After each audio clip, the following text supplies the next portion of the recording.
What's up, everybody, and welcome to ITG Daily, the show that brings you the hottest in gaming news. I'm Drew Bosley. You can find me on Twitter at ArtisticGamer28, and that's the one, the only. It is Scott Savage. You can find him on Twitter at Savage. Scott, what's going on, buddy? Well, I have to shout out the game I was just playing, actually. This is Forgive Me, Father. It's very much like Doom. You're even smiting demons just the same. Well, there you go. Dude, is it really that similar to Doom? It is very much so. Yeah, you even have funny. to collect a blue key for the blue door. It's really very similar. Wow, must have been fans of the series.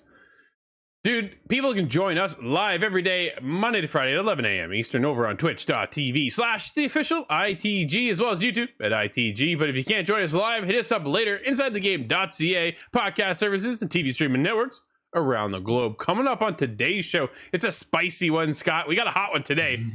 PlayStation's Jim Ryan is not happy with Call of Duty's current deal with the platform, a new studio to start working on more Battlefield, and the next Assassin's Creed game will be cross-gen.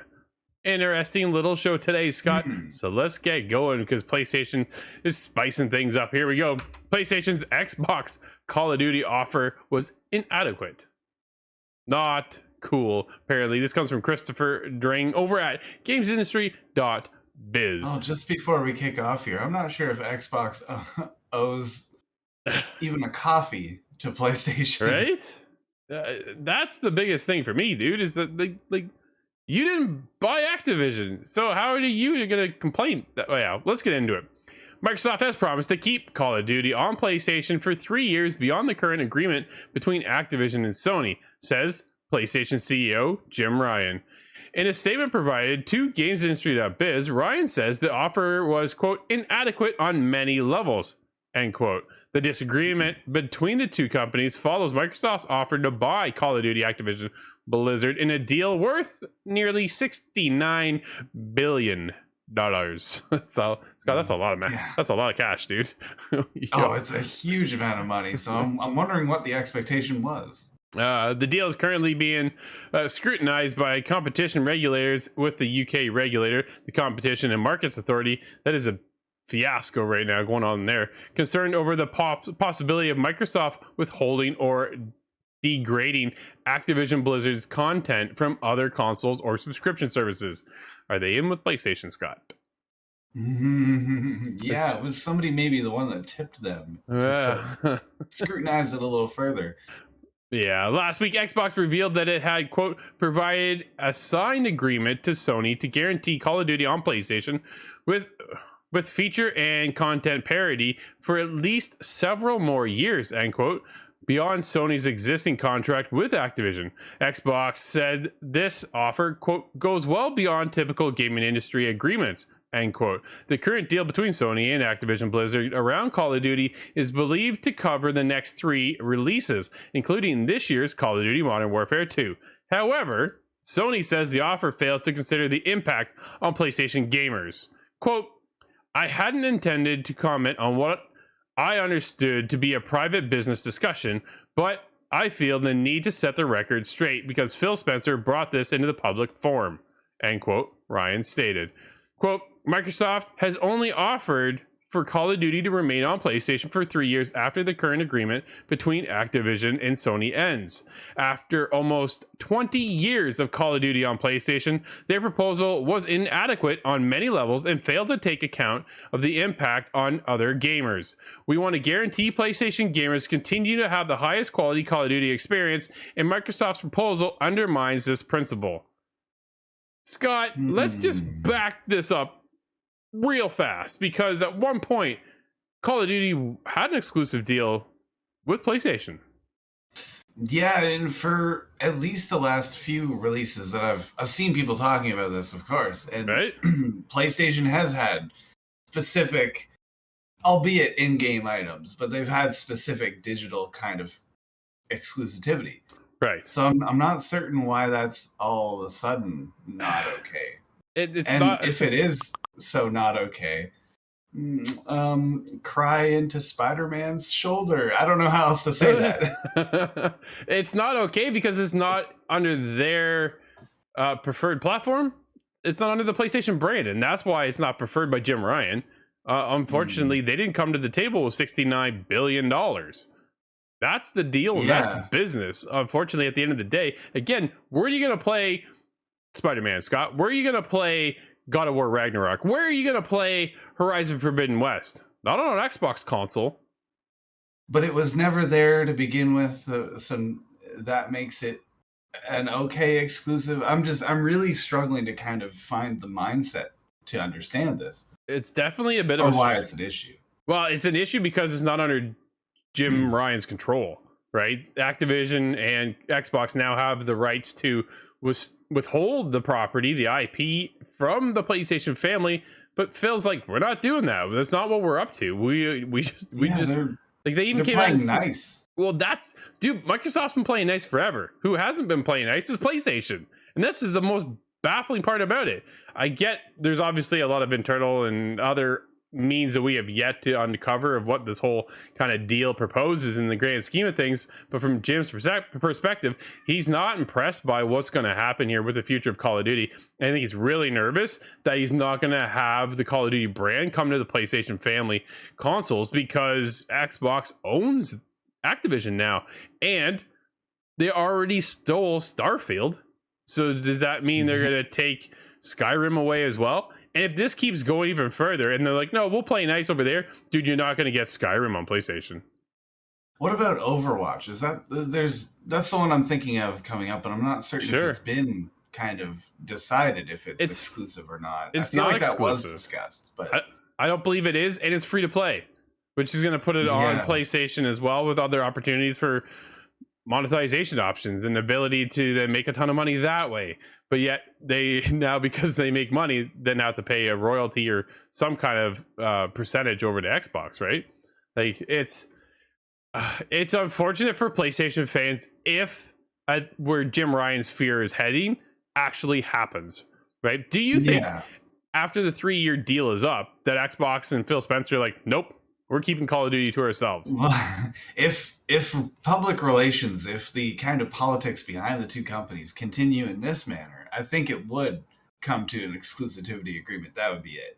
But I'm worried in that scenario because is PlayStation going to fire back after this? Their perceived slight now. Are they going to try and slight Xbox? Now we have Destiny. What are you going to do about it? Well, right. Are we just digging trenches now for another console war? Dude, think of this. I want to quickly talk about Destiny and what that means. Like, dude, Bungie was an Xbox studio at one point. Yeah. Right? And then they went independent, and now they're over on PlayStation.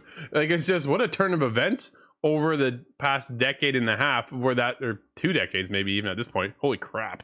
Yeah. Wow. So it's just like you guys own a bunch of IPs. You have a bunch of studios. You're looking to get into the live service games. 10 of them, I believe, are in development right now over at PlayStation. They have the means to hold a lot of exclusive content over there that you don't see on the Xbox platform. But all of a sudden now, because Call of Duty's in the mix, which is easily one of the biggest games of all time, Scott, right? It certainly could be. Yeah, one of the largest franchises. Exactly. For mass appeal. And if Xbox doesn't want to play nice, technically they don't have to. But they are playing nice. I just thought of Final Fantasy. Is it true that Final Fantasy began on Nintendo platforms, or am I making that up? No, I don't think you are. Switched over to PlayStation eventually. Well, exactly, and a lot of PlayStation Final Fantasy players get that game exclusive. There's been exclusive deals all the time for Final Fantasy, and Square Enix working with them, and now there's rumblings of PlayStation possibly buying Square Enix. Like, man, oh man, whoa. I don't know what Jim Ryan thinks he's going to solve by trying to out Microsoft in this manner, because if Microsoft wants, they can just say, you know what, after the 3-year deal, you're right, you're not getting Call of Duty anymore. And then if people want to play, if you're a PlayStation fan and all you buy year in and year out is Call of Duty, dude, what happens then? You're like, well, I'm jumping ship, I'm out of here, and I'm going to Xbox. Yeah, or perhaps PC, but if you're a console player, you're gonna want to keep that. Yeah, exactly. Man, let me tell you, it's a deeper kiddie pool on PC, I have to say. Yeah. Yeah, it is. Yeah. So I don't know. Over the next 3 years, it's going to be interesting to see where Microsoft positions themselves with the Call of Duty franchise and where they want to take that. But Phil Spencer said they're really kind of looking at Activision's mobile platform and wanting to bring and capitalize on that because it's making a ton of money. Like, and it makes more than Call of Duty does, right? And that's where they went in heavy because they want the mobile market. And well, we see PlayStation struggling with the mobile market as well. So, dude, there's a lot more to this than what's been revealed today, but I bet you there's a lot more on the way. It's going to be coming out in the future as well. Yeah. If Call of Duty hits really strongly with Modern Warfare 2 and this really sours PlayStation up, well, how about you have Halo? Hashtag Fire343. That's a rough one. That's one of the roughest. Yeah, that's not response I've ever seen. Yeah, that's not cool. That's a little rough. I'm not saying I'm in agreement with that. No, yeah, it's definitely a weird one to think of. Like those are people's livelihood. That all of a sudden now people are going, hey, they should be fired. That's not. No, that they shouldn't be fired. But maybe their some new producers should. Right? Yeah, exactly. I feel like there's some rotten root in there somewhere, but something needs to be adjusted internally there over at 343, or maybe they just give Halo to a whole other developer. Like we've seen Fable right now is over at Playground. That's an interesting turn of events. So maybe it's time to flip around with Halo and put them onto a different game with 343. Dude, give Halo to the Coalition. Oh, that would be interesting. Yeah, absolutely. It's a bit like putting your eggs in one basket, but at the same time, that could work out really well. Opportunities, man, opportunities. Dude, let's get into the next one. As Ridgeline Games revealed as a new studio dedicated to Battlefield franchise. Got this in a press release. Now, I thought Ridgeline, okay, well, let's take a look at them. I believe they were created this year for just this purpose. Well, so yeah, let's get into it because Electronic Arts has revealed the newest addition to its family of over 20 development teams. Seattle-based Ridgeline Games, led by Halo co-creator Marcus Leto. Is that right? Leto? I want to say Leto, but it's not like Jared Leto. Yeah, exactly. Yeah. And composed of industry veterans from around the world, Ridgeline Games will be focused on developing a narrative campaign set in the Battlefield universe. Quote, "It's a great honor to have the opportunity to collaborate with DICE and Ripple Effect and lead the charge on expanding the narrative, storytelling, and character development opportunities in the Battlefield series," end quote, said Marcus, game director and head of Ridgeline Games. Quote, "We're continuing to invest in the future of the franchise by bringing in new talent and perspectives," end quote, said Vince Zampella, Respawn founder and head of the Battlefield franchise. With Marcus and his team at Ridgeline Games joining the world-class global team we have already in place, Battlefield is in the strongest position to succeed, end quote, from Vince Zampella. Scott, dude, you have hopes now for Battlefield after 2042's fiasco? I have hope, but it's very limited, actually, at this point. Fair. Because of 2042, it's just such a big bruise in recent memory that it's going to be hard to forget that one. But this opens up possibilities, though. That's to be certain. There is a road to redemption here, and this may be the first step along the way. Well, here's the opportunity now to bring in a narrative once again, where they've really kind of gone away from the narrative and focused on multiplayer aspects only, right? And then bring this Battlefield experience to a whole... Battlefield 1 it had a lot of story into it. Battlefield 5 does as well, but I've never experienced it. Sure. And then 2042 just had absolutely no single-player story whatsoever. It is worth noting, though, that I've seen this kind of clarified. They're not putting together a campaign for 2042. This is an entirely different campaign, but as they use the terminology in the Battlefield universe, which I wasn't aware there was a Battlefield universe. I thought that was our own, as scary as that is. But it also makes me think of what was the one? Bad Company. Yeah. Bad Company 1 and 2, that is its own kind of pocketed universe. It has characters. It has specialist classes in a way that was enjoyable, unlike Battlefield 2042's. Yeah. So I'm hoping we get something out of there. But how long do you think this is out from actually seeing the light of day? Oh, I would imagine at least 2 years.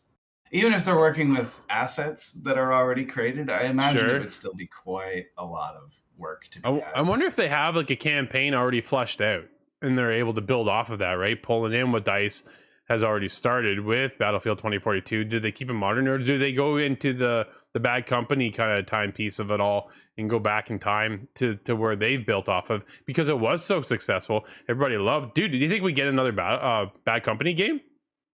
I think that would make the fans really happy. That would be a good decision as long as you don't drop the ball twice in a row, because that's kind of like the star of the series, the one everybody looks back on fondly, Yeah, no, for sure. Do they which makes keep me it? think that would be a good avenue to bring back a redemption. Do they keep it in just a campaign, single player campaign experience only, and leave out the multiplayer for this time around?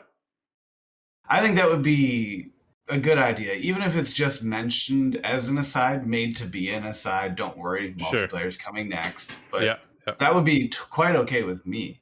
You and a lot of people, I think, actually. I Dude, want I'd them be to down. just kind of specify. I want them to buckle down and focus on one thing and just nail that one thing. Yep. Yep. We'll see. There's no need for voice chat if it's a single player game. Oh, ow. Scott, let's get into Assassin's Creed Mirage.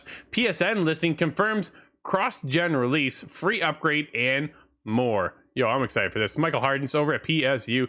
Leaker Tom Henderson has unearthed a PlayStation Store listing for Assassin's Creed Mirage, which seemingly confirms that the game will indeed be a cross-generation release featuring a free upgrade for existing owners. The description of the game confirms previous reports that it will be set in Baghdad and star, of course, none other than Basim himself, who is depicted here as a young and talented thief. I'm so in.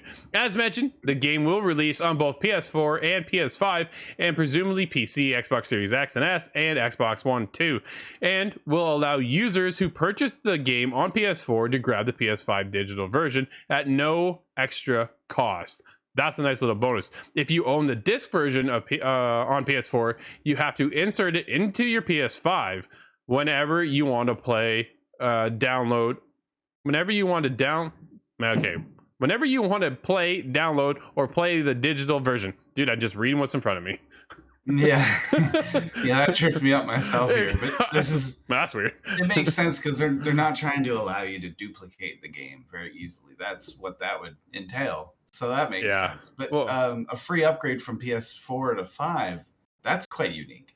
Dude, I like it. We've seen Xbox bring over the Series X and S kind of enhanced versions, right? Now a lot of them have delivery. Yeah, and it's free, all right? A lot of it's free. Where if you're doing it on PlayStation and you buy an exclusive on PlayStation to upgrade, it's actually another $10. Yeah. Right. So yeah, it's nice to see this coming. We'll find out more tomorrow, Scott, with the Ubisoft Forward. I cannot wait to see the Ubisoft event and see what else they have to reveal. A lot of news apparently about to come out for more Assassin's Creed content. Maybe we'll finally get a little teaser of what Infinity is actually all about. We will see. Oh, I'm hoping they show one katana in the dirt and I'll jump for joy. That's it. And then Jin comes out from Ghost of Tsushima. Hi. All right.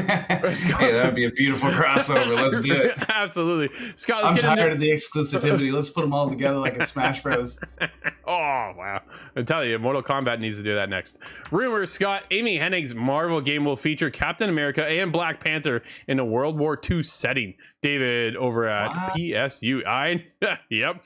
Disney I'm and not Marvel. sure I know enough about Black Panther, but I don't think he's immortal in the same way that Captain America may be. Again, I'm not so familiar. We'll get into the story here, as Disney and Marvel are less than just moments away from joining Game Force's showcase, which is a game focused showcase, but it looks like details from the show might have already begun to leak.